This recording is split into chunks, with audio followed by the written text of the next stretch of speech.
propuestas de regeneración.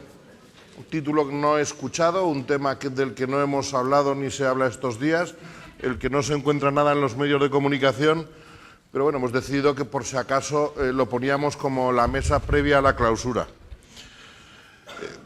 Podríamos hacer mucho análisis sobre cuáles son los motivos de que se esté precisamente ahora mismo hablando de regeneración, y es a lo que van a dedicarse Ignacia Astarloa, Baudilio Tomé, Gabriel Orriaga y vosotros con vuestras preguntas. Seguramente en el caso español, además, la crisis tan brutal por la que hemos transitado y que empezamos a ver sus últimos capítulos y también los escándalos de corrupción han contribuido a que sea un tema de máxima actualidad. Pero no debemos caer en el error de pensar que solamente es un problema español. Es un tema del que se está hablando en casi todas o en todas las democracias occidentales, tanto de nuestro continente como de otros continentes. Sin ninguna duda, hablar de regeneración democrática es un avance social, es un avance democrático y yo creo que tiene vinculación pues, con que, como se decía hace unos días en una reunión del Comité de Dirección, hoy no se pide solo votar como pudo haber sido en los años anteriores, se pide mucho más. Se pide que haya más información, que haya más transparencia, que haya un mayor conocimiento de la gestión, en definitiva, que haya más participación. Nuestro Gobierno nacional, nuestro Gobierno autonómico, el Partido Popular de Aragón y el Partido Popular de España están empeñados en una batalla en favor de la regeneración democrática, en favor de la transparencia, en contra de la corrupción, y a mí me gustaría hacer un repaso de lo que ha sido, por ejemplo, las acciones del Gobierno de Aragón en esta materia. Aún no había días desde que Luisa Fernanda Rudi y su Gobierno tomaron posesión que ya se aprobó un Código de Buen Gobierno. En ese mismo Gobierno se redujeron un 40% los altos cargos y más de un 60% los asesores, por no hablar de coches, cocinero u otros muchos gastos superfluos que hay que seguir recordando que antes estaban y hoy no están. Y esa es una decisión política del Gobierno de Luisa Fernanda Rudi. Se cambió por completo la página web publicando todos los concursos, convenios, subvenciones 3 meses después, y hoy todo lo que hace el Gobierno de Aragón está en la página web. Recientemente se ha presentado a las Cortes el proyecto de ley de transparencia, la reforma de la ley del presidente, la ley de subvenciones, y también la presidenta en el debate del Estado de la Comunidad hizo una serie de propuestas que ha trasladado, como se comprometió, a los partidos mediante una carta para que se impliquen en este proceso, y estamos en la tramitación o no de la petición de una comisión de estudio en las Cortes de Aragón para seguir avanzando en esto. Yo creo que son pasos muy importantes y que conviene que vayamos recordando constantemente. Nadie nos puede negar la legitimidad, igual que nosotros a nadie, y por supuesto vamos a ir trabajando y mucho en este asunto. Yo sí que me gustaría hacer una sola salvedad. Hablemos de regeneración democrática, no hablemos de regeneración política. Y para hablar de ello hoy tenemos a 3 ponentes extraordinarios que me miraba en los currículums, no los voy a decir porque no toca por tiempo, pero además los tenéis en vuestra carpeta y están en cualquier página web. Tienen una cosa en común que no se ha dado en las mesas anteriores. Los 3 son o han sido parlamentarios, lo cual le da una dimensión más política también a esta mesa, seguramente que en otras en las que había mucho más vertiente académica. Tienen otra característica, los 3 son muy amigos del Partido Popular de Aragón desde hace muchos años. Uno porque se considera aragonés de adopción, que es el caso de Baudilio Tomé, que no os voy a presentar porque ya lo conocéis, simplemente sabéis que está desde hace algún tiempo de vocal del Tribunal de Cuentas Europeo. Gabriel Orriaga, que ha participado en muchísimas campañas electorales en Aragón, muy especialmente en la provincia de Huesca, con lo cual hemos hecho muchos kilómetros juntos, y que es presidente de la Comisión de Hacienda y Administraciones Públicas del Congreso y además, por lo que supe anoche, un estudioso del pueblo judío. Muy interesante lo que nos contaste ayer.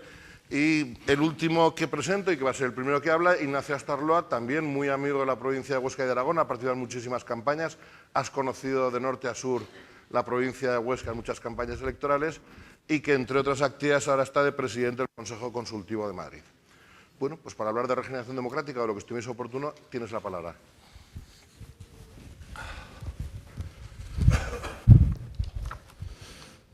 Bueno, pues muy buenos días.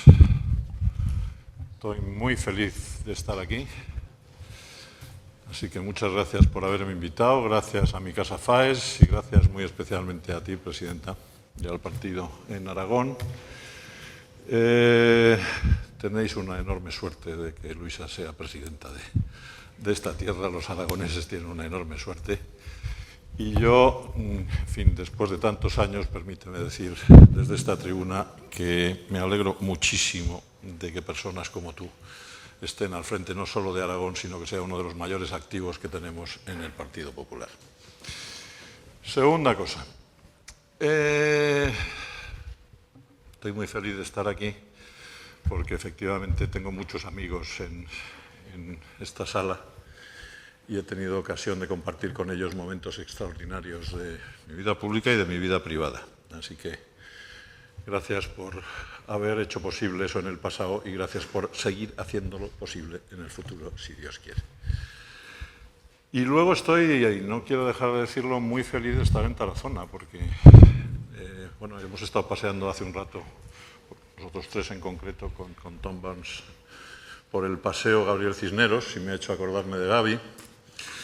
Y de paso, pues me permitiréis que diga que en brevísimos días, yo creo que este mismo mes, el Congreso de los Diputados edita un libro dedicado a Gabriel Cisneros en su condición de ponente constitucional, con diarios de sesiones, sus intervenciones, sus artículos en ABC, etcétera, etcétera, ¿no? Con lo cual, pues razón de más para, en un día como hoy, deciros, me acuerdo muy especialmente de Gabriel Cisneros, desde Tarazona, que además es un sitio que siento muy, muy mío, no solo porque yo tengo una de mis abuelas que es aragonesa, que esto no lo has dicho y deberías haberlo dicho también, y luego mi madre es navarra y yo vengo de un pueblico que está aquí a 50 kilómetros que se llama Pitillas, así que, pues eso, estoy en casa. Este tiempo me lo descuentas, ¿vale? Bien. Bueno, vamos a ver, yo voy a empezar por repetir una cosa que alguno de los presentes me ha oído alguna vez, que era una metáfora, que yo utilizaba en los tiempos en que José Luis Rodríguez Zapatero ocupaba la presidencia del gobierno, tiempos felizmente superados. Decía yo entonces, lo dije varias veces, España iba bien, España era un coche que iba bien.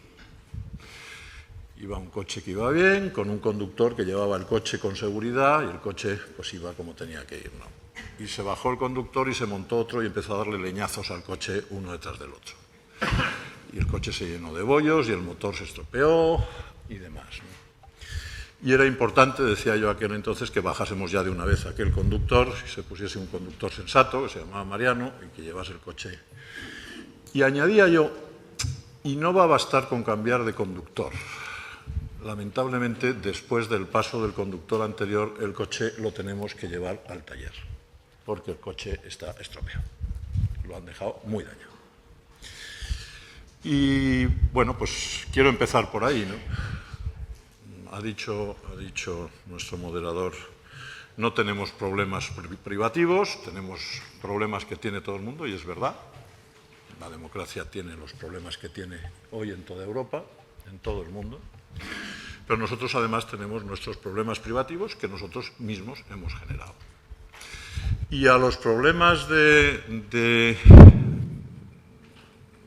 hemos ido generando, pues se han unido los problemas derivados de una crisis brutal de carácter económico y se han unido los problemas correspondientes a que, al hilo de los problemas económicos, ha aflorado un elemento que afecta gravísimamente a la vida pública, que es la corrupción. Bueno, pues con todo ese aparato no hace falta que os diga que mi punto de partida, cuando empezamos a hablar del tema que estamos hablando en este momento, es que tenemos que vivir un tiempo extraordinariamente importante de reformas, que necesitamos un proyecto de país para hacer las reformas que permitan superar cada una de las cosas que se han estropeado y que no están funcionando bien. Tiempo de reformas, insisto, que es previo a la crisis, que se ha acentuado con la crisis.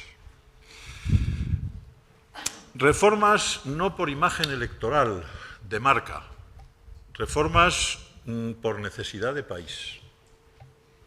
Reformas por necesidad de país.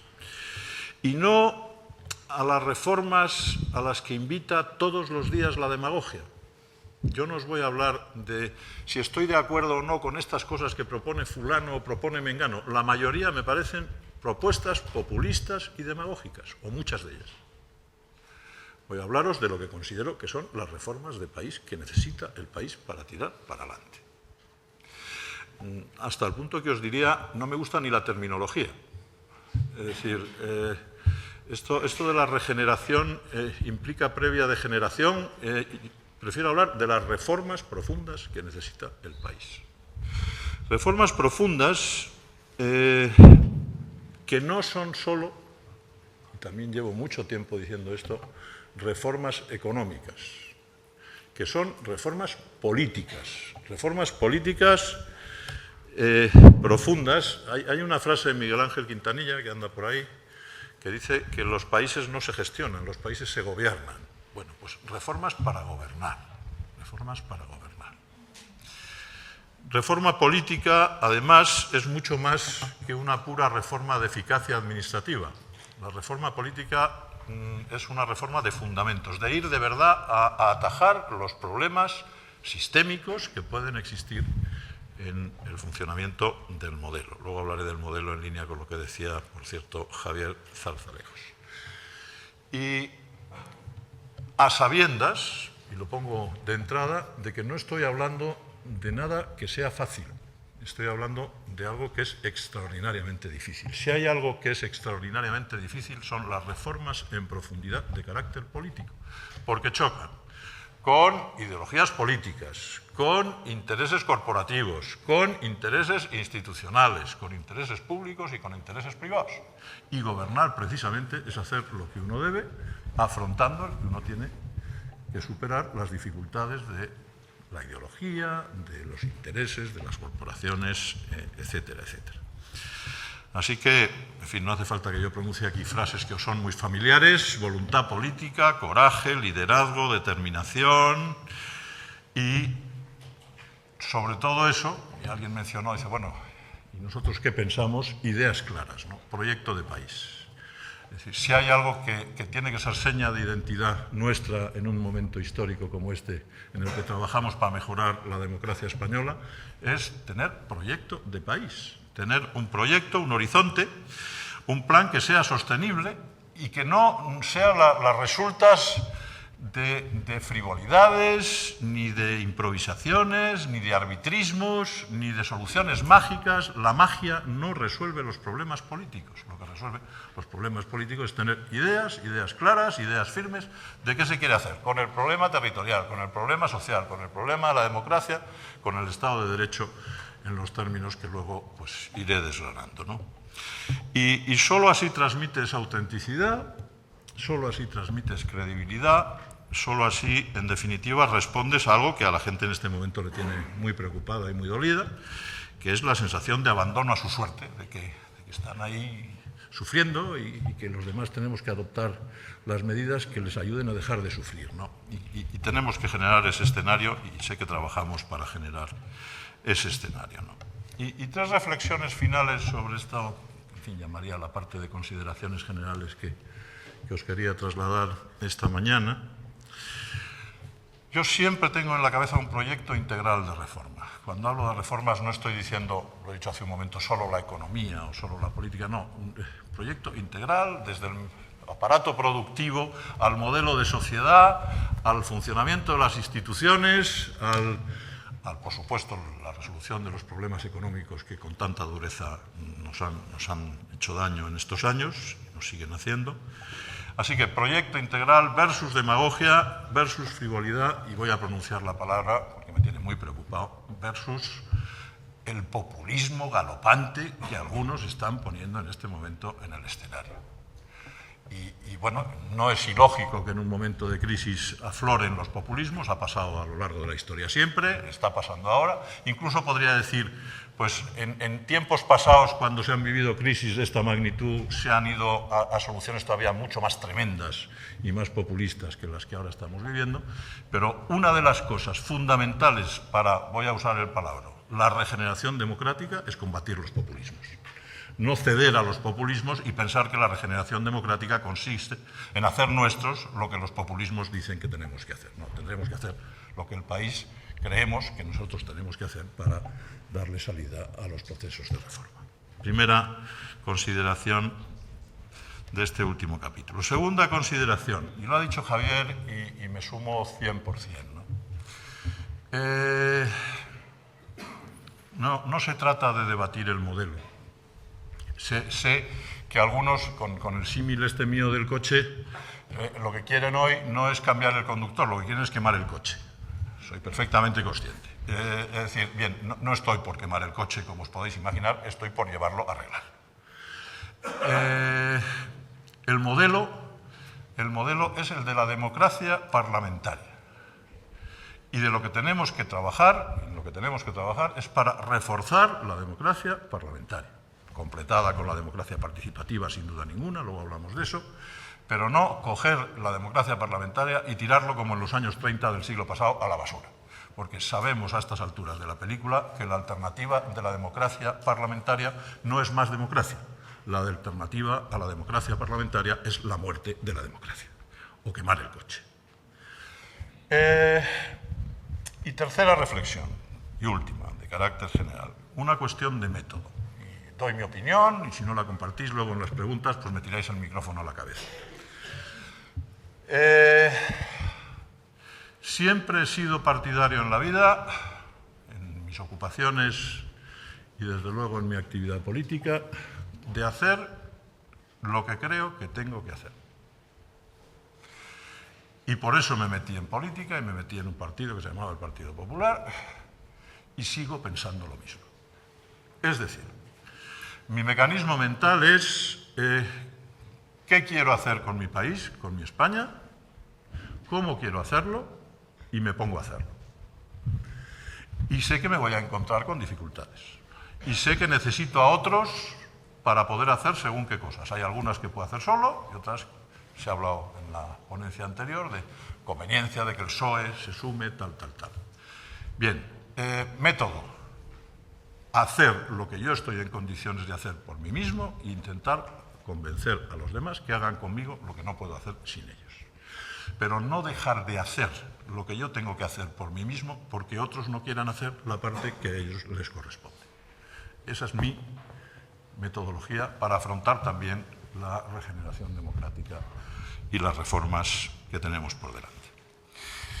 Y a partir de ahí, pues voy a hacer una indicación al moderador, y es que me cortas a partir de aquí cuando quieras, porque esto se llama propuestas para, y tengo decenas. Tengo miles. Quiero decir, podríamos estar semanas hablando de este asunto, y no tengo tiempo para hablar de miles, ni de decenas, ni de nada.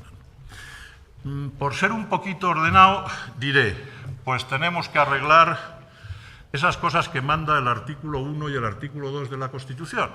Es decir, tenemos que arreglar el Estado democrático, tenemos que arreglar el Estado social, tenemos que arreglar el Estado de Derecho y tenemos que arreglar el Estado autonómico. Porque si queréis, hacemos un ejercicio luego en la comida, yo os paso un papel y me decís cosas que os parece que no funcionan bien. Os daré bastante papel y más de un bolígrafo. Entonces, pues vamos apuntando y dice, esto no va bien, esto no va bien. Bueno, pues eso es lo que tenemos que reformar. En la democracia, en el Estado social, en el Estado de Derecho y en el Estado autonómico. No me voy a centrar en el Estado social. Diré, todos somos conscientes de que esa gran caja de los seguros sociales que alguno ha imaginado que no tiene límites, tiene límites. Y que, en consecuencia, tenemos que establecer las prioridades y atenderlas, dentro de lo posible y de lo sostenible. Y que si algo pone en evidencia esta crisis es que tenemos que hacer reformas profundas en nuestra concepción del Estado social para hacer que el Estado social sea sostenible. No una quimera que algunos nos tiran a los demás a la cabeza, pero son incapaces de sostener en cuanto están 5 minutos en el gobierno. Así de sencillo. Estado social. Estado autonómico. Pues no podéis imaginar las ganas que he tenido de no estarme callado durante las 2 horas anteriores. Tengo opinión, firme, formada. En algunos casos coincide, en otros casos discrepa. En fin, no era mi tema, no es mi tema hoy, no me detengo más allá de 2 o 3 minutos, que eso sí me los voy a permitir. La evolución del Estado autonómico hasta llegar al día en que Mariano Rajoy asumió la presidencia del Gobierno es una historia de éxito, por una parte. Es decir, se ha montado un gran Estado autonómico en este país, que se ha completado, como decía Javier, en sus términos hasta los detalles más concretos, que algunos se han encargado de ir estropeando hasta niveles graves. La oleada que permitió el anterior presidente de Gobierno de reformas estatutarias sacó al Estado autonómico de la Constitución. Y lo ha dicho Leopoldo, con otras palabras, en la ponencia anterior. Y eso lo tenemos que resolver. Los nacionalismos, hace ya tiempo, empezaron mis paisanos, no los navarros, la parte vizcaína de mis paisanos, propusieron salirse de la Constitución con un plan que articularon, artículo 1 hasta el artículo tantos. Y ahora eso está pasando en Cataluña. 2 consideraciones. Una, antes de que viviésemos lo que hoy estamos viviendo en Cataluña, ya era necesario cerrar el modelo autonómico que está establecido en la Constitución. Porque el modelo autonómico se convirtió, en el fondo, en un gran mercado persa, en el que además no había igualdad entre autonomías. Porque estaban las autonomías que tenían partidos que en Madrid, para sostener al Gobierno nacional, estaban en condiciones de negociar la mejora de su autonomía. Lo has planteado tú en la reunión anterior. Y, en fin, por cerrar el asunto, porque he dicho solo 2 o 3 minutos. El círculo absolutamente vicioso de el Estado autonómico está creciendo porque en Madrid, o en la dirección que se deduce de que en Madrid algunos negocian cosas para aprobar los presupuestos de cada año, es un círculo que tenemos que cerrar. Y lo tenemos que cerrar cerrando el modelo autonómico, que todo el mundo sepa cuáles son sus responsabilidades y no entrar en un mercadeo para tener más responsabilidades al día siguiente una vez que ha obtenido las anteriores, y lo tendremos que cerrar por el lado electoral, que en los términos que decía Enrique Arnaldo permite soluciones que hacen que no necesariamente el Estado autonómico esté creciendo sobre la base de las negociaciones que se hacen para formar gobierno de Madrid. Primero. Y segundo, aparte del cierre del modelo, seguimos teniendo a nuestros nacionalistas. Y los nacionalistas hace ya tiempo que, como han llegado al máximo que la Constitución permitía, ahora quieren salirse de la Constitución y se han salido de la Constitución. Y lo que está pasando en Cataluña es rigurosamente inconstitucional. Bien, primero, aquí la Constitución se respeta y se hace respetar. Lo que decía Leopoldo, que se aplica lo que se tiene que aplicar. Y segundo, y lo ha dicho Javier, política. Hay que hacer mucha política en País Vasco y en Cataluña para conseguir que las opiniones públicas a las que se les ha llevado en una determinada dirección estemos en condiciones de que evolucionen en otra determinada dirección. He dicho 2 o 3 minutos, me he pasado alguno, pero luego si queréis volvemos al problema autonómico. Pero me centro en 2 cosas. Me centro en Estado democrático y en Estado social. Y en Estado de Derecho, perdón. Y voy a empezar por Estado de Derecho. Porque, en fin, ya sabéis que mi alma de jurista brilla siempre en todas estas cosas, aunque esté hablando de política. 1. Tenemos un ordenamiento cada vez más disparatado. Podríamos estar horas hablando de esto. Antes, en esa reivindicación extraordinaria del Senado que se ha hecho en la sesión anterior, se ha dicho qué mal hace el Congreso las cosas que tenemos que venir al Senado a corregirlas. Bueno, yo voy a repartir culpas. Qué mal estamos haciendo las cosas en el Congreso, en el Senado, en todas partes. Porque hemos convertido el ordenamiento jurídico español en una selva absolutamente inabordable. Pues tendremos que poner orden ahí. Porque, entre otras cosas, lo que está sufriendo es la seguridad jurídica. Y sin seguridad jurídica sufre la democracia, manifiestamente. Si al final, para hacer cualquier actividad, un empresario, un deportista, o no sé qué, necesita ir con el abogado al lado, que tiene que ir con Internet para saber de cuántos decretos estamos hablando aplicables al caso, pues, y todos esos, claro, hechos con una celeridad cada día mayor que hace que la calidad de la norma pues, no sea buena. Primera reflexión. Volvamos a poner sentido común en el desarrollo del ordenamiento. Legislemos mejor, hagamos los reglamentos en la administración con un poquito de cuidado, hagamos los necesarios. Cada vez que tenemos un problema aprobamos una norma, no puede ser. Fijaros si tenemos ahí territorio para la regeneración democrática. Uno.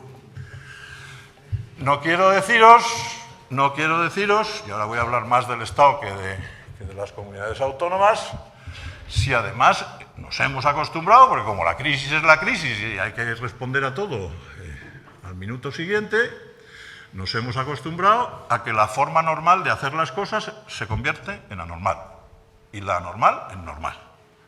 Pues no es normal aprobar más decretos leyes que leyes, no es normal. Tendremos que afrontar esto. ¿Significa eso que hay que cambiar el procedimiento legislativo en todos nuestros parlamentos para legislar con más agilidad, pero sin la necesidad de que sean los gobiernos los que hagan las leyes? Pues cambiemos el procedimiento legislativo. Así que, normas, 1. 2, mi obsesión, y esto enlaza con corrupción y con un montón de cosas. ¿Para qué queremos tantas normas si no las cumplimos? Si no las hacemos cumplir. En fin, muchos de los que estáis aquí, esto me lo habéis oído muchas veces. El principal problema de este país es hacer cumplir las normas. Y que el que la hace, la paga. Y si nos toca cerca, nos toca cerca. El que la hace, la paga. No me extiendo. Me parece que es suficientemente claro el asunto. Tercero, y para hacerlo cumplir, cuando no se cumple espontáneamente, pues el Estado se ha inventado un recurso extraordinario, formidable, de una potencia monumental. Es un poder del Estado. Se llama Poder Judicial. Bien, en fin, para no alargarme en esto, coincido 100% con lo que ha dicho Enrique Almar. Incluso lo voy a decir en términos más dramáticos. Tenemos pendiente la gran reforma del funcionamiento de la justicia en España, de arriba a abajo. Y no podemos acostumbrarnos a pensar que es normal que el Tribunal Constitucional tarde 8 años en resolver los recursos de inconstitucionalidad, que no es normal que cada vez que te metes en un pleito tengas la sensación, primero, de que vas a estar 5 años con el pleito, y segundo, que sabe Dios a ver qué es lo que te pasa, porque según te toque no sé qué. Todo eso no es razonable. ¿O es razonable? Bueno, pues si no es razonable habrá que reformarlo. Y tenemos pendiente la gran reforma de la transformación y la modernización de la justicia. Recordar, cada vez que voy diciendo estas cosas, que antes dije, y nada de esto es fácil, es de una dificultad enorme, pero hay que hacerlo. Y eso es regeneración democrática. No algunas de esas cosas que leemos todos los días en los periódicos. Estado democrático. Los últimos 4 o 5 minutos sobre esta cuestión. Vamos a ver. En general, el funcionamiento de las instituciones, se ha dicho en la ponencia anterior, es razonable. Pero tenemos problemas, docenas, que hacen que quienes quieren utilizar la idea de que las instituciones no funcionan en su propio beneficio, tengan argumentos para hacer con demagogia y populismo llegar a la gente que todo esto es una milonga, que algunos tienen en su propio beneficio y no en beneficio del país.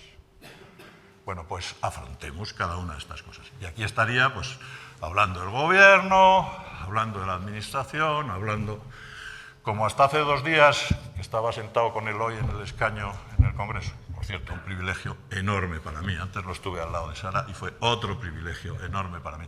Me habéis rodeado los aragoneses en el Congreso en esta legislatura hasta que me fui. Qué privilegio. Bueno, ¿de qué estaba yo hablando? Hasta hace 2 días he sido portavoz de la Comisión de Reglamento del no sé qué. Y he dicho en el grupo parlamentario y en el partido, y ahora os lo digo a vosotros, tenemos que hacer una reforma profunda de los reglamentos de funcionamiento de los parlamentos, del Estado y de los autonómicos, de todos. Porque cogimos los reglamentos del 19 y en 1970 y tantos los convertimos en los reglamentos del 20 y estamos en el 21. Y existen en las redes, en Internet, es decir, democracia participativa, pero si tenemos un montón de capacidades en las instituciones de conectar con los ciudadanos, ¿conectemos? ¿O es que los ciudadanos hoy entienden un pirulí de cómo estamos legislando? Si no saben, si además, con estas cosas que pasan en televisión, hoy se ha aprobado la ley, claro, era la ponencia. Entonces, al día siguiente, hoy se ha vuelto a aprobar, y dice, pero esto no lo habían aprobado, y era la comisión. Y hoy se ha aprobado, y era el pleno. Y esto, aquí que solo tenéis una cámara. Imagínate cuando encima nos vamos donde dice Octavio. Es decir, y hoy se ha aprobado, y dice, pero otra vez, la cuarta vez, y claro, es que era el Senado, en ponencia. Y luego, bueno, todo esto es incomprensible para la gente, claro. Y sin embargo, nosotros sabemos el trabajo que cuesta. Porque trabajamos mucho, trabajáis muchísimo en estas cosas. Y sin embargo eso no llega. ¿Por qué? Porque seguimos haciendo las cosas con un reglamento que en nuestro caso elaboraron en Cádiz, por primera vez. Lo copiaron de la Asamblea Nacional Francesa, que acababa de cortar la cabeza a no sé quién, y dice, venga, este nos viene bien. Y dice, pues hala, y ahí seguimos. Tenemos mucho trabajo por delante, ¿no? Y quien habla de las instituciones habla de lo que está alrededor de las instituciones. ¿Cuántas veces no hemos puesto en nuestros papeles hay que regular el lobby? Bueno, ¿y qué? ¿Sí o no? Porque claro, a estas alturas de la película todo el mundo sabe que las leyes son ideas e intereses. Y que hay que regular el proceso de las ideas, pero que también hay que regular el proceso de los intereses. Porque, entre otras cosas, cuando no regulas el proceso de los intereses, te acabas encontrando con que al final tienes que llevar a alguien a la cárcel. ¿Qué nos está pasando? Bueno, pues regulemos esto, sensatamente. Y además, no con la sensación de hacer algo que nos dé apariencia. No, para resolver los temas.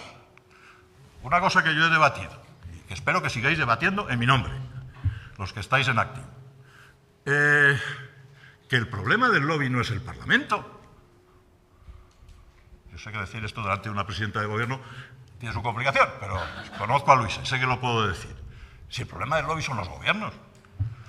Es decir, cuando yo era diputado, que comía conmigo no sé quién, que usted me cuente con quién ha comido, pues yo se lo cuento, pero ¿y qué? Si donde están generándose las decisiones que afectan a los intereses fundamentales de mucha gente, ¿se los gobiernos? Bueno, pues regulemos eso. En fin, último capítulo, corrupción. Bueno, vamos a ver, como no tengo tiempo, y aunque Antonio ha tenido la gentileza de no decir ya tienes los 20 minutos, en FAES hay decenas de papeles, porque hemos reflexionado mucho, diciendo hasta tropecientas medidas que son útiles para afrontar la corrupción. Que no todas son reformas de leyes. Y vuelvo otra vez a lo de las normas, ¿no? Al contrario, es hacer cumplir las leyes. Entre otras cosas, por ejemplo, por traer aquí una de las cosas, tenemos una ley de enjuiciamiento criminal del siglo XIX.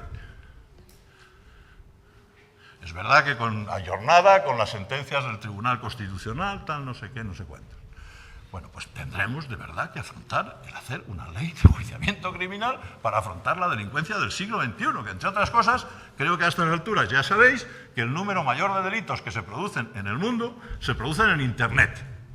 Pues tú fíjate, la ley de enjuiciamiento criminal del siglo XIX para resolver la ciberdelincuencia. Bueno, pues tenemos trabajito. Última reflexión. ¿Todo esto es posible? Naturalmente. ¿Es posible hacer las reformas que mejoren el funcionamiento de nuestra democracia? Rotundamente, sí. Fácil, no. ¿Posible? Sí. Digo más, en peores plazas hemos toreado. Este país ha salido de momentos de una dificultad extraordinaria. Bueno, pues afrontemos el que en este momento, que no es probablemente un momento constituyente, pero sí es, por jugar con las palabras, a lo mejor un momento reconstituyente en el que tenemos que coger y poner las vitaminas al sistema, estamos en condiciones de hacerlo. Y para terminar os digo lo que decía antes. Y en todo caso, nosotros tenemos que hacer aquello que está en nuestras manos poder hacer. Y además tenemos que intentar convencer a los demás que nos acompañen. tengo mis reservas sobre cómo, tal y como están los demás, nos vayan a acompañar. Porque claro, aquí habéis estado hablando de esto del federalismo del PSOE, por poner un ejemplo, y yo llevo, en fin, semanas, yo creo que hasta acostado estoy en casa diciendo, ¿y qué será esto del federalismo del PSOE? Porque claro, yo he pasado el mes este último en Andalucía. Lo que he oído decir a la gente del PSOE de Andalucía no tiene nada que ver con lo que llaman federalismo en el Congreso de los Diputados y que escucháis todos los días los diputados, y que os cuento de lo que está diciendo el Partido Socialista de Cataluña. Es decir, por lo menos me salen 7 federalismos en el PSOE. Dices, se va federación por federación, te va saliendo federalismo por federalismo, ¿no? Dices, bueno, pues es complicado. Y termino diciendo, en estos términos de hagamos nosotros lo que tenemos que hacer, una cosa la que no quiero dejar de pronunciarme porque me parece importante, porque el primer problema que tiene España político en este momento se llama Cataluña, el más inmediato. Claro, me ha tocado lidiar con muchos problemas con el nacionalismo, no con el catalán, sino con el vasco en sus días, ¿no?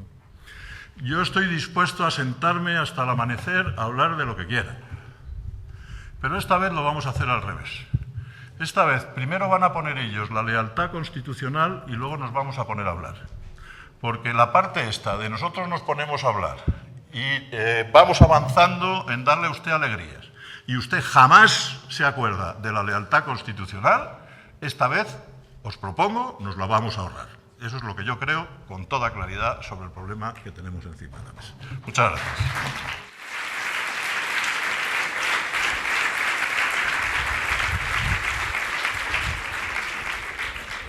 Gracias, Ignacio, por estos maravillosos 22 minutos.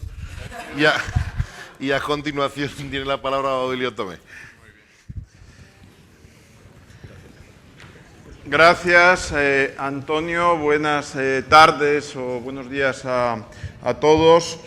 Querida Luisa, lo primero, pues agradecerte una vez más, pues en este caso la invitación y que hayáis contado conmigo. Cuando pusimos hace 6 años en marcha este proyecto que era y es ambicioso, pues yo creo que siempre uno tiene el reto de merecerse repetir la experiencia. Yo creo que desde entonces, pues lo superamos ampliamente y ahora lo que tenemos es una tradición donde todos no solo nos oxigenamos, sino yo por lo menos pues salgo siempre de aquí enriquecido, con ideas, con argumentos, con temas a los que pensar. Decía Antonio que me siento aragonés de adopción, y es verdad. Pero yo lo que agradezco de verdad es que me lo consideréis vosotros. Y sé que es verdad y ayer Octavio lo decía. Y entonces, pues estoy, como sabéis todos, pues muy contento de esta oportunidad, este reencuentro que en la medida que podamos, pues vamos a seguir manteniendo. Tarazona, bueno, ya has visto, Luisma, que hago hasta de guía. Nunca me voy a tratar de considerar turosoniense de adopción, pero bueno, ahí vamos.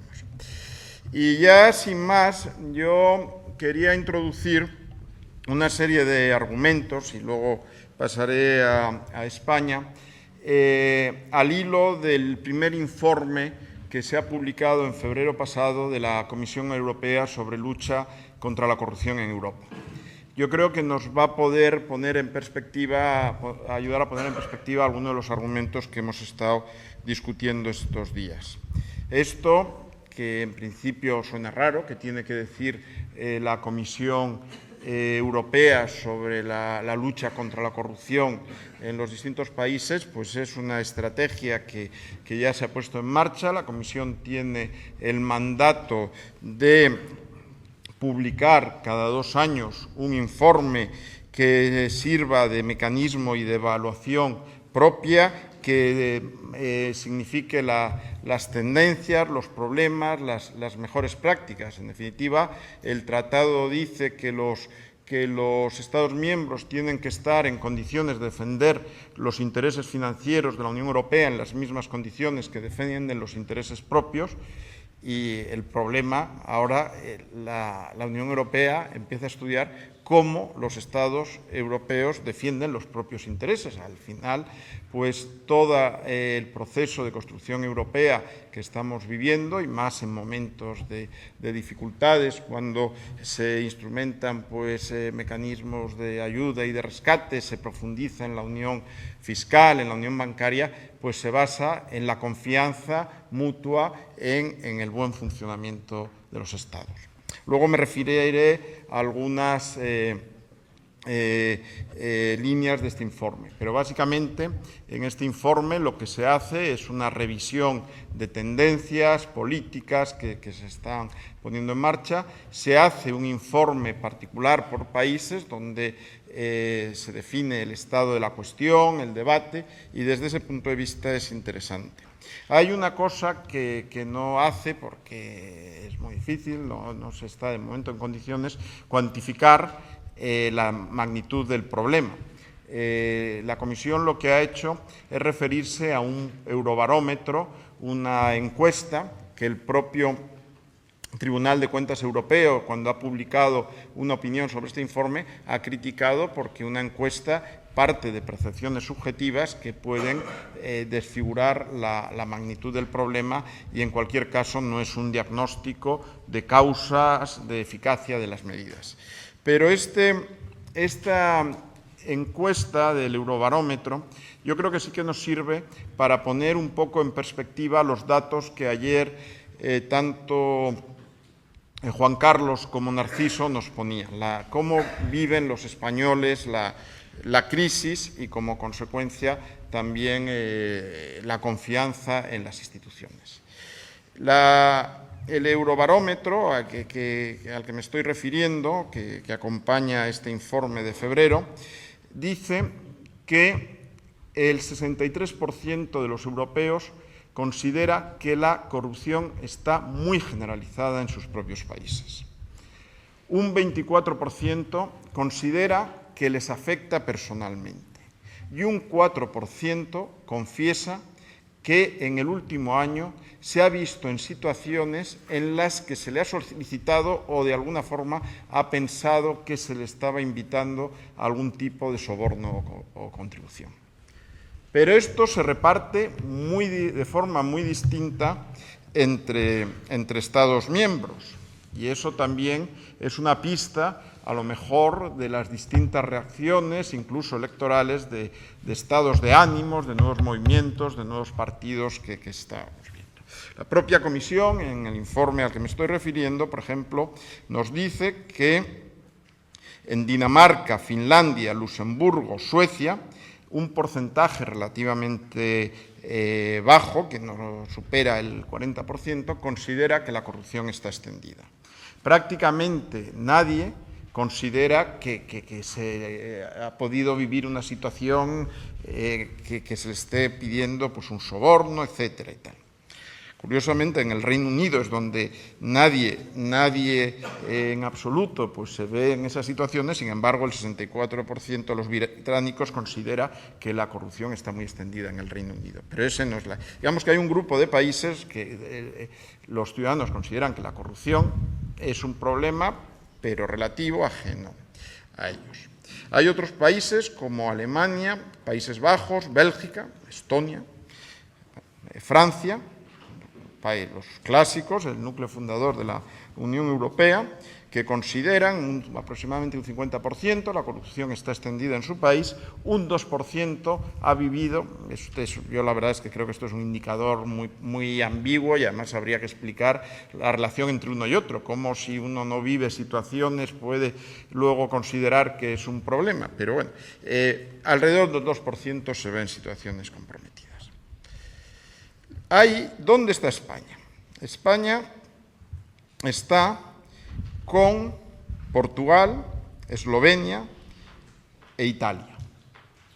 Países mediterráneos que han sufrido intensamente la crisis, donde vemos que la respuesta política con distintas manifestaciones ha sido siempre, digamos que el problema, en otros sitios lo que hemos visto es que el problema es Europa, que el problema es la inmigración, es el otro. Aquí, en estos países, el problema se atribuye pues, a los propios gobiernos, a los propios dirigentes, etc.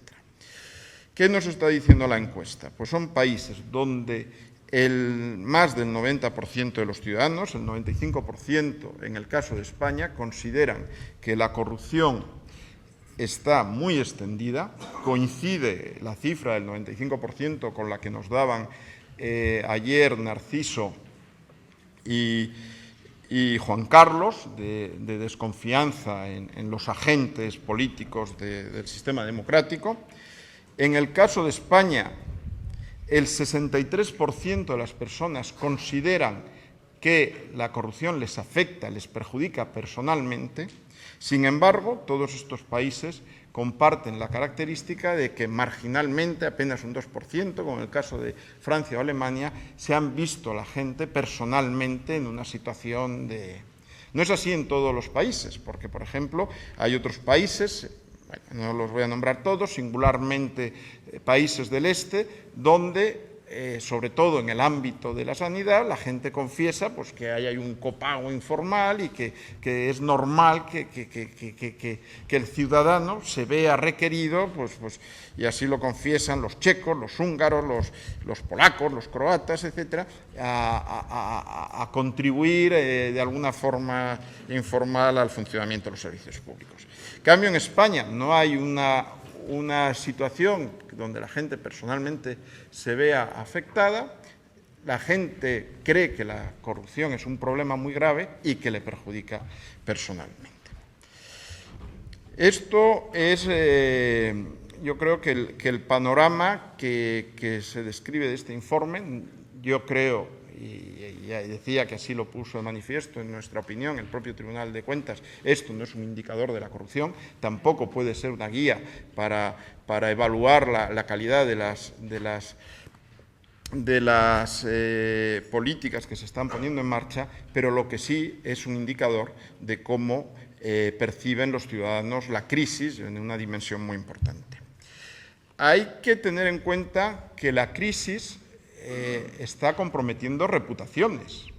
O sea, si esto es lo que piensan los españoles de lo que pasa en España, bueno, menos mal que no sea probablemente la opinión de otros países que consideran que pues a lo mejor es más benigna, pero también vemos esas actitudes que se ven, pues al final la calidad institucional en el mundo que vivimos, europeo, es también la reputación que te permite luego pues, contribuir y exigir a otros que contribuyan en estos procesos de construcción y ahora que cuando se está viendo la crisis del euro, que exige sacrificios, reformas institucionales, mutualizar, federalizar, fondos, etc. Esto yo creo que es importante. Me voy a referir muy brevemente un poco al contenido del informe, que no es sistemático, es una panorámica, se ha hecho sobre la base de informes previos del Consejo de Europa, de la OCDE, de Transferencia Internacional, paneles de expertos, o sea, no es una auditoría ni una evaluación, etcétera, pero sí que muestra tendencias de por dónde van las cosas, temas que están ahora mismo en el debate en muchos países, etc.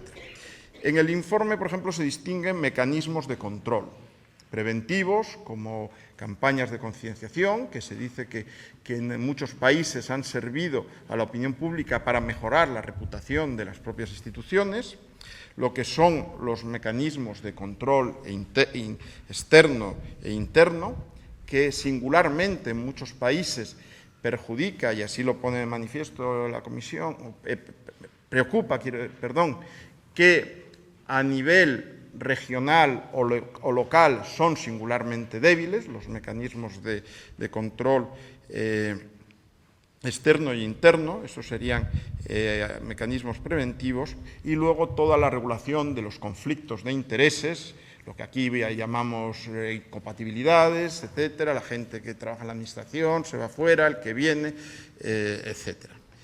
Serlo y parecerlo, ¿no? En lo que se refiere a los mecanismos reactivos contra la corrupción, pues el informe pone de manifiesto que en todos los países de la Unión Europea han firmado todos los convenios internacionales habidos y por haber, han recibido los tipos penales conforme a los estándares internacionales, pero sin embargo se pone de manifiesto que así como en algunos países la acción de la justicia es rápida y concluyente, en otros pues existen procesos extraordinariamente largos, complejos, donde se dice, y no sé específicamente, que el estatuto personal en el ámbito procesal de los responsables electos o políticos en general puede dificultar tareas de investigación y de conclusión de los procesos penales. Eso yo creo que son elementos interesantes para reflexionar. Dimensión política, que se pone sobre se está debatiendo en muchos países. Responsabilidad política, asunción de responsabilidades, códigos éticos, códigos de buenas prácticas, transparencia, singularmente en la financiación de los partidos. Se están creando en diversos países agencias para hacer transparente la financiación de los partidos, obligando a que los partidos, los órganos directivos asuman responsabilidades sobre las cuentas, etcétera, etcétera, etcétera. Hay otros temas que también son interesantes, por ejemplo, que no están probablemente tan presentes en el debate español, como puede ser la acción de los gobiernos y sobre todo de las empresas europeas en relación con gobiernos terceros. Es frecuente pues, que buscando contratos en el exterior, pues empresas y hay países donde se está muy sensibilizado sobre esto.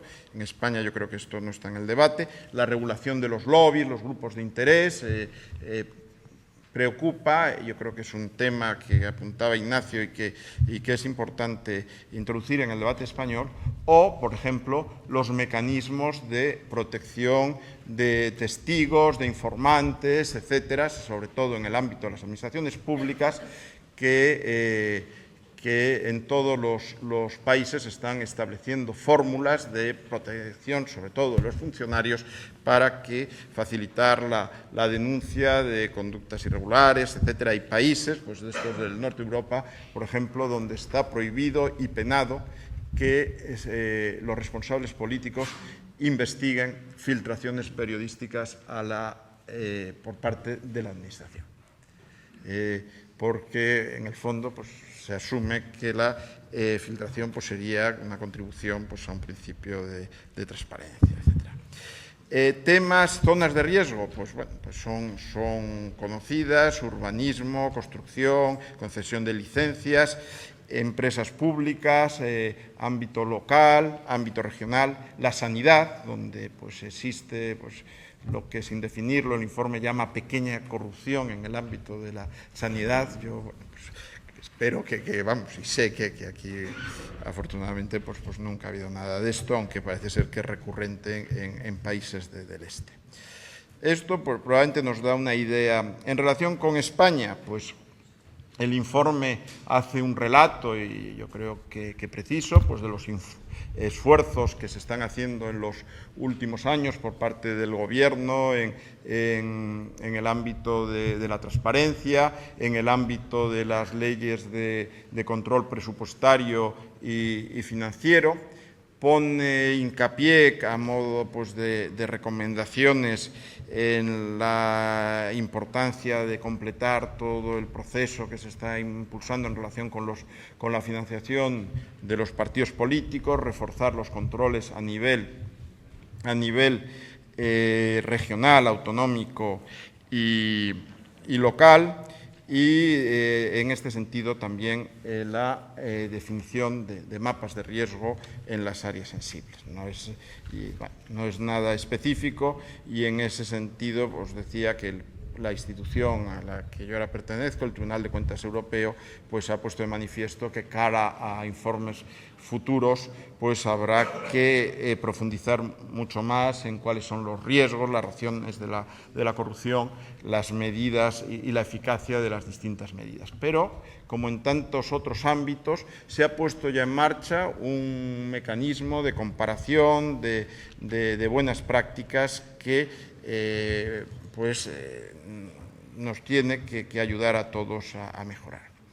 En relación con España, pues yo, vamos, no me queda más que compartir lo que decía Ignacio. O sea, toda democracia es mejorable, es perfectible, se puede perfeccionar. Son muchas las lecciones que se han aprendido a lo largo de los años. Yo creo que este Gobierno ha hecho mucho y lo reconoce el informe que estaba citando en materia de transparencia, de control financiero.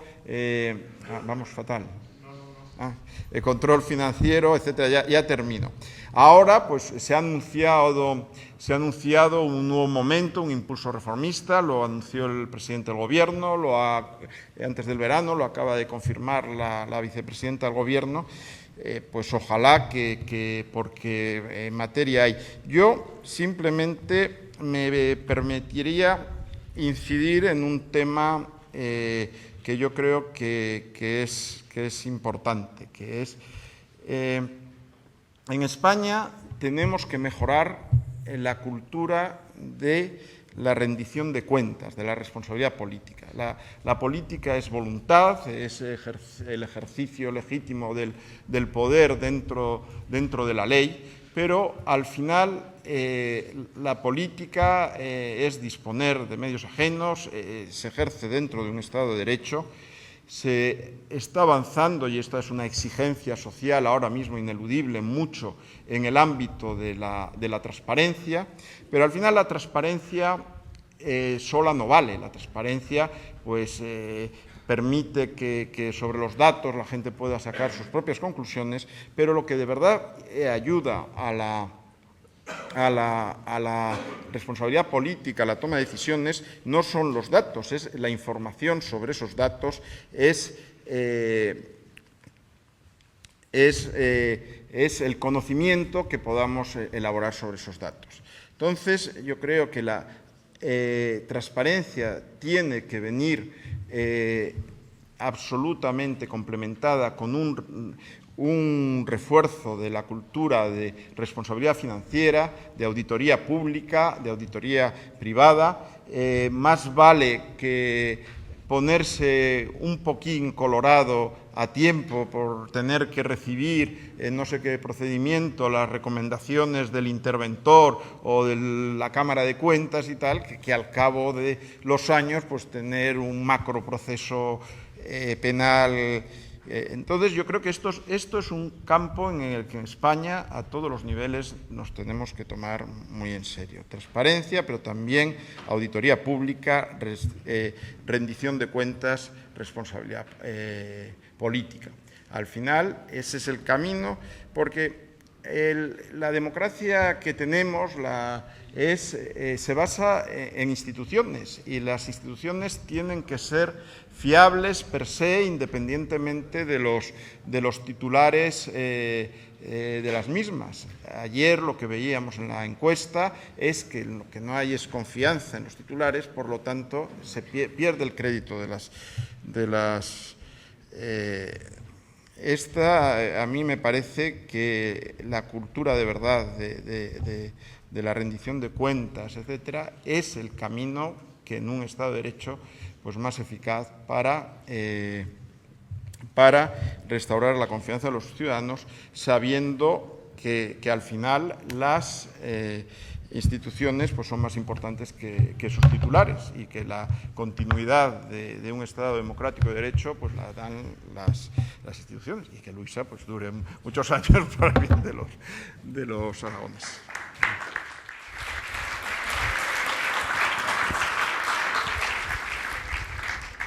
Bien, para continuar con el tercer ponente, don Gabriel, adelante, tiene la palabra, de informar a la sala que hemos cambiado y disponemos de un poquito más de tiempo que el que anunciaba al principio.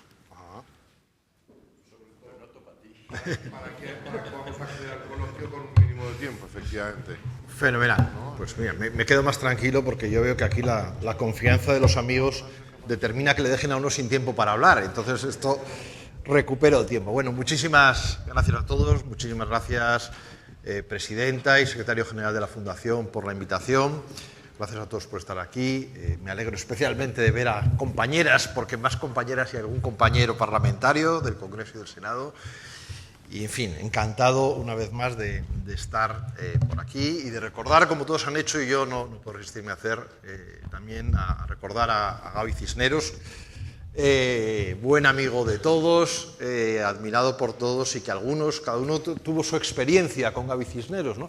La mía, compartida con Baudilio, es un poco singular, porque nosotros cuando éramos muy juniors, en nuestros primeros pasos de la política y nos dedicábamos a estar allí en equipos de asesoramiento extraños y de redacción de discursos y de cosas de estas, en nuestra absoluta, falta de profesionalidad y falta de madurez para hacer tal cosa, de vez en cuando por la propia Fundación aparecía Gaby Cisneros, cogía la hoja, cogía el bolígrafo, empezaba a escribir y claro, te dabas cuenta de que te quedaba todavía mucha carrera que recorrer para llegar a saber cómo se hacían esas cosas y cómo los hacía alguien que de verdad hubiese tenido experiencia política, responsabilidad y buena pluma, que la tenía sin duda excepcional, ¿no? Pero bueno, yendo a lo que hoy nos trae, después de escuchar a estos dos exparlamentarios que me acompañan hoy como oradores, pues a mí me toca, o creo que me toca un poco más, hacer la función más estrictamente parlamentaria, del que no sé si por suerte o por desgracia continúa en las funciones. Y lo digo porque yo creo que este debate sobre regeneración democrática, que efectivamente creo yo tiene un problema de denominación, pero que no me voy a molestar en combatir, porque me parece que se ha sentado, pero que efectivamente posiblemente no es el más adecuado. Pero en este debate, uno de los problemas que tenemos es que muchas de las cosas que se están haciendo apenas están teniendo visibilidad pública. Eso ocurre muchas veces en la labor de gobierno, en todos los niveles, en todas las áreas, pero en este caso es claramente así y a eso quiero dedicar al menos unos minutos. Y, por lo tanto, voy a hablar en tres bloques y de verdad que intentaré ajustarme muy bien al tiempo, pero un poco de por qué estamos en este debate, otro poco sobre lo que ya se ha hecho y finalmente algo más que puede ser lo más interesante para todos sobre lo que todavía nos queda por hacer.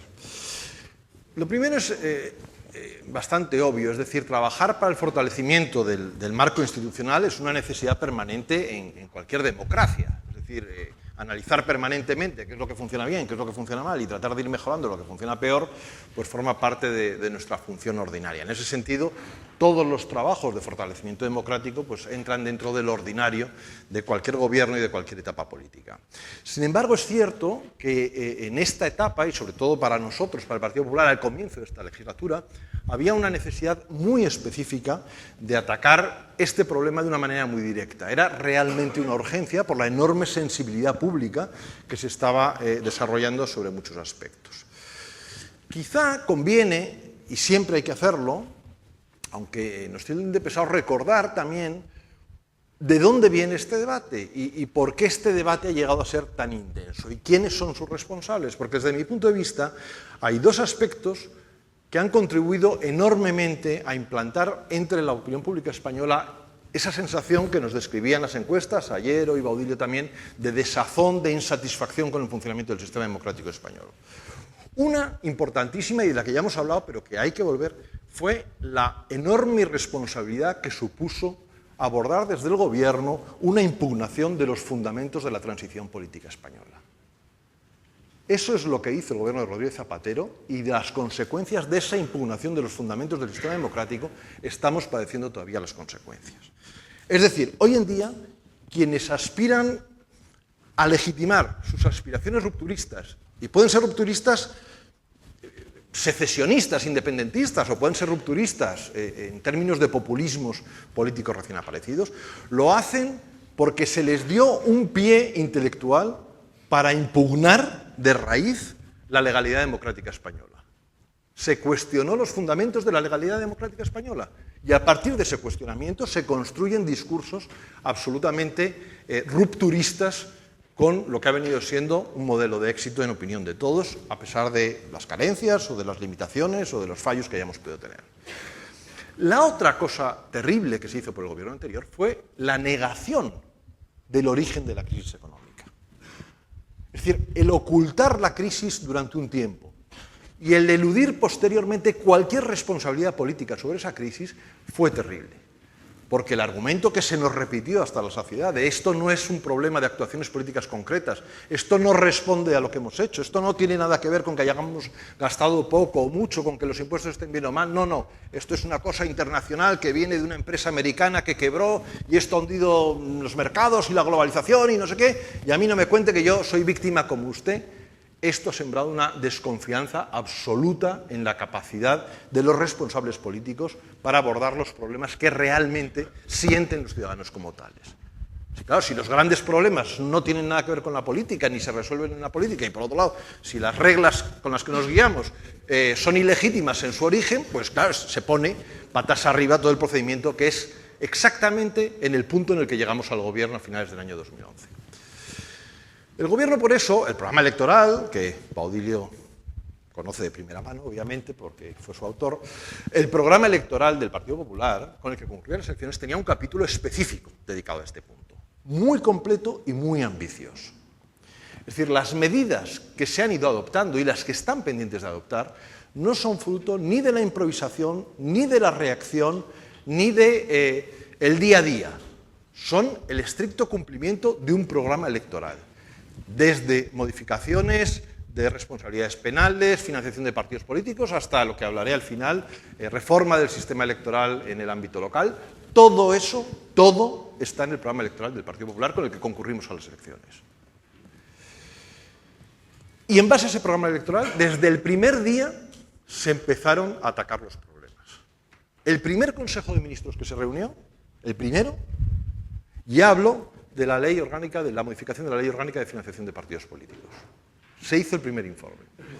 Y a partir de entonces se han aprobado iniciativas legislativas muy importantes. Desde luego se ha modificado la ley orgánica de financiación de partidos políticos, se han reducido las subvenciones, se ha otorgado al Parlamento la capacidad de fijar sus cuantías y, por tanto, se ha hecho más transparente ese debate. Se hizo una primera restricción sobre quiénes podían ser donantes de dinero a los partidos políticos, se hizo una primera regulación de la condonación de deudas bancarias y se le puso límites. Todo eso se hizo en los primeros meses de gobierno. En los primeros 100 días de gobierno se remitió la ley de transparencia al Parlamento para su debate, el proyecto de ley, en los 100 primeros días de gobierno. La ley de transparencia, hay quien no le gusta, bueno, a mí me gusta bastante decirlo y sobre todo me gusta mucho el tema, no digo que esté agotado, no digo que no se pueda ir más allá, pero me parece que es un tema fundamental para lo que estamos hablando, es decir, para mejorar todo el esquema de dación de cuentas, de ejecución de responsabilidades, de control público de la acción de gobierno. Esa ley llevaba en tramitación, en borradores, en fin, con denominaciones, prácticamente una década. Prácticamente una década. O sea, Rodríguez Zapatero llegó al gobierno prometiendo que aprobaría en la primera legislatura una ley de transparencia. Y se fue del gobierno 8 años después sin aprobar una ley de transparencia, ni buena, ni mala, ni regular, ninguna. Bueno, pues este gobierno abrió el debate, lo abrió además de una manera muy amplia, hubo comparecencias parlamentarias, hubo pactos parciales, porque no se llegó a más, pero pactos parciales con otras fuerzas políticas, y ha salido una ley de la que empezaremos a ver sus efectos ahora, porque entra en vigor en la parte realmente más transformadora el próximo mes de diciembre, porque tenían los plazos para que la propia Administración Pública, la central, fuese adaptando sus procedimientos y preparando los instrumentos, básicamente informáticos, para poder ir a esos esquemas de rendición automática de cuentas a los ciudadanos. Se ha reformado ya el Código Penal, se ha recuperado la responsabilidad penal de los partidos políticos, que había desaparecido en el año 2010, también con Rodríguez Zapatero. Se ha mejorado todo el esquema de, digamos, de identificación de quién responde de las cuentas, cómo se hace, quiénes son responsables. En fin, se han introducido delitos de ocultación, de simulación, de falseamiento de cuentas públicas. Es decir, se han abordado muchos temas. Y, más recientemente, en el debate del Estado de la Nación del año pasado, de 2013, se ofreció un nuevo paquete de reformas para el pacto, para el consenso entre los partidos políticos.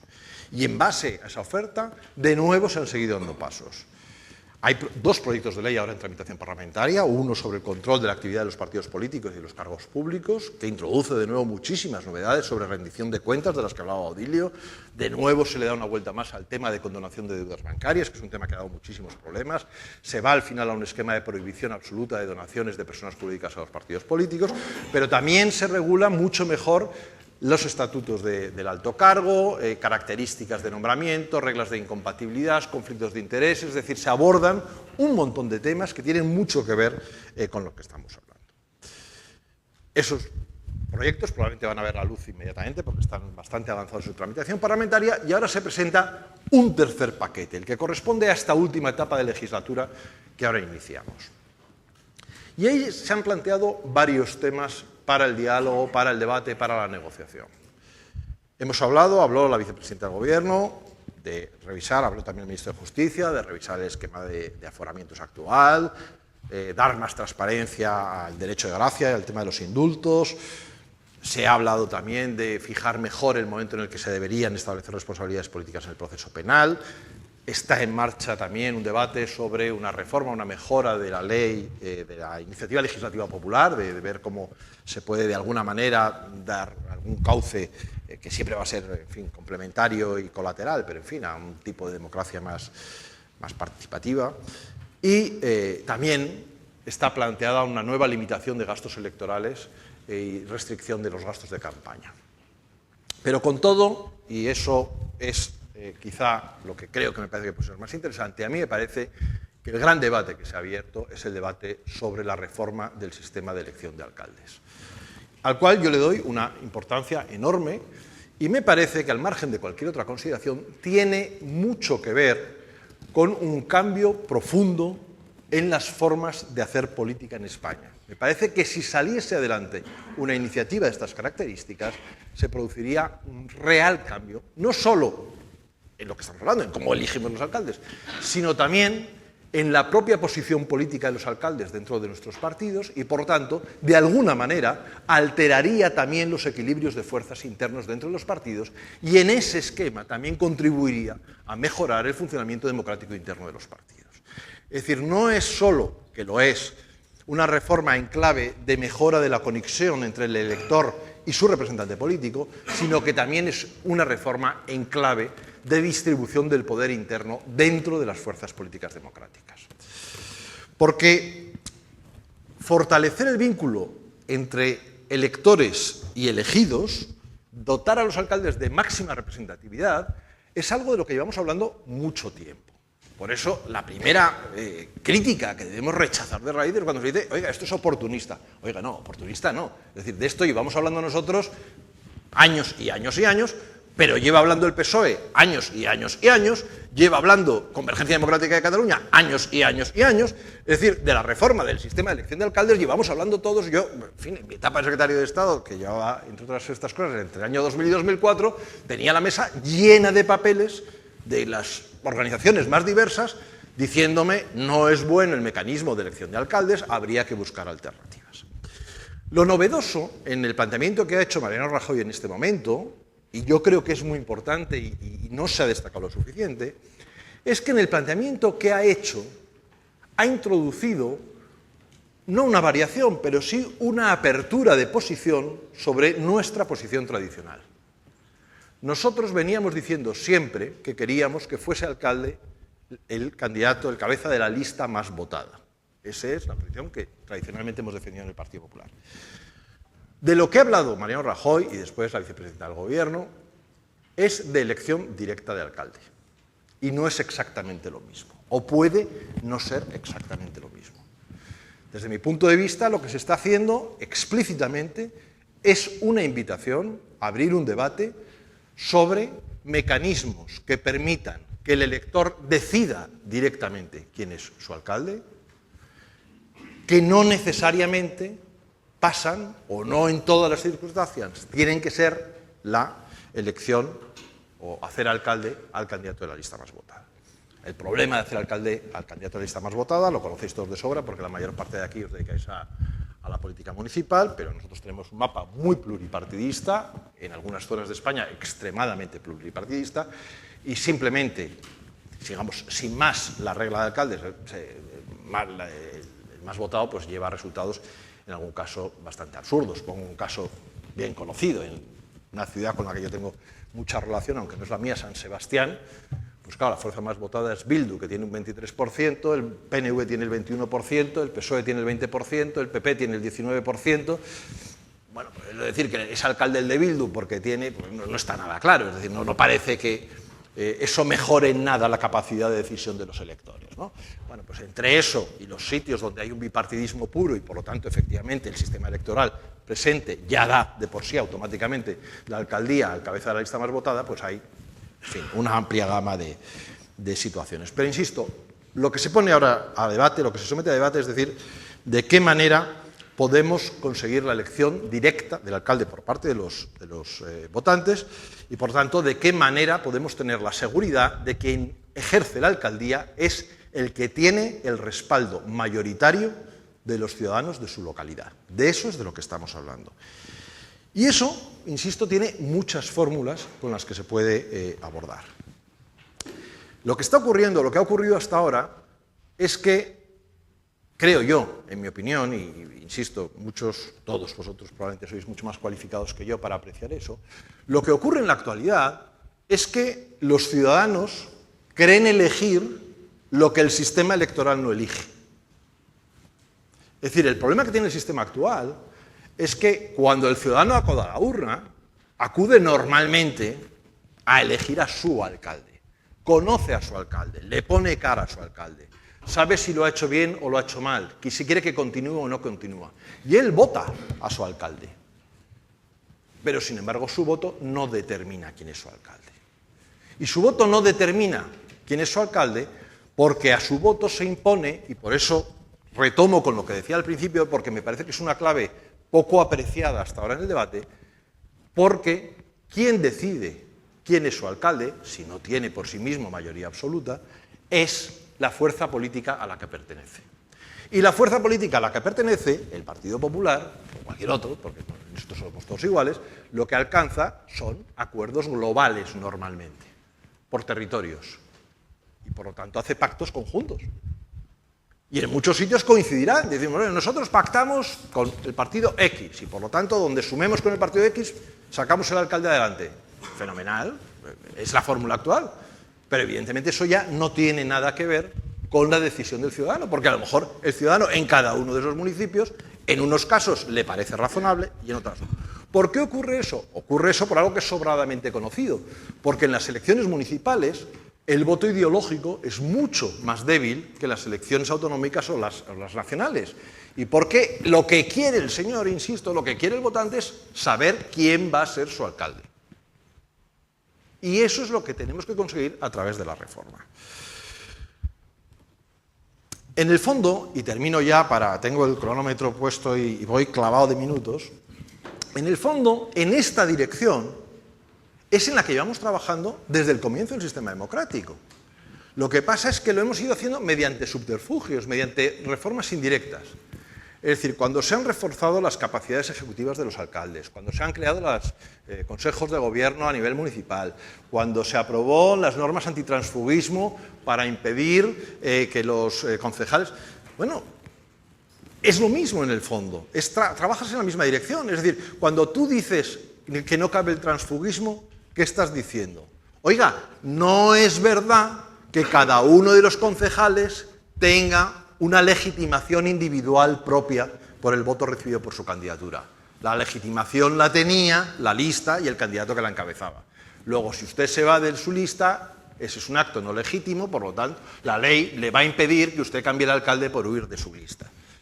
Al final, todo va en la misma dirección, es decir, todos somos conscientes de que a nivel municipal, como prácticamente ocurre en todo el mundo democrático, es decir, esta especie de parlamentarización de la vida municipal es una anomalía española, es una anomalía española, esto es rarísimo. O sea, esto de que las corporaciones municipales sean una especie de pequeño parlamentito elegido por una regla proporcional, y esto no pasa en ninguna parte. Normalmente en todo el mundo la gente elige a sus alcaldes, y sus alcaldes son básicamente alcaldes ejecutivos, son alcaldes que están para tomar decisiones, para encargarse de problemas concretos, no para tomar grandes decisiones. Y el voto dual es cada vez más extenso, es decir, que sitios que votan siempre PP, de repente el alcalde del PSOE, porque les gusta a su alcalde, o al revés. Y esto lo sabemos todos porque esto pasa en toda España, como es lógico, y pasa en toda Europa. Luego, de lo que se trata, y termino ya, es de hacer realidad lo que en la práctica funciona. De lo que se trata es de reforzar la capacidad de decisión de los ciudadanos en un tema muy concreto, muy conocido, muy bien sabido y muy bien estudiado, y hacerlo, eso sí, intentando encontrar los acuerdos máximos posibles. Acuerdos que, insisto, deberían ser posibles porque la inmensa mayoría de las fuerzas políticas con presencia parlamentaria hoy, en un momento no muy lejano, han decidido formalmente, con proyectos de ley concreto en las Cortes Generales, con programas electorales explícitos, con declaraciones públicas reiteradas, todos ellos, una y otra vez, han abogado por la elección directa de los alcaldes. Luego, ojalá seamos capaces de sacarlo adelante, y creo, de verdad, que será una contribución no solo al mejor funcionamiento democrático de la administración local, sino que será una contribución para introducir un comportamiento mucho más sano dentro de las grandes fuerzas políticas españolas. Muchas gracias.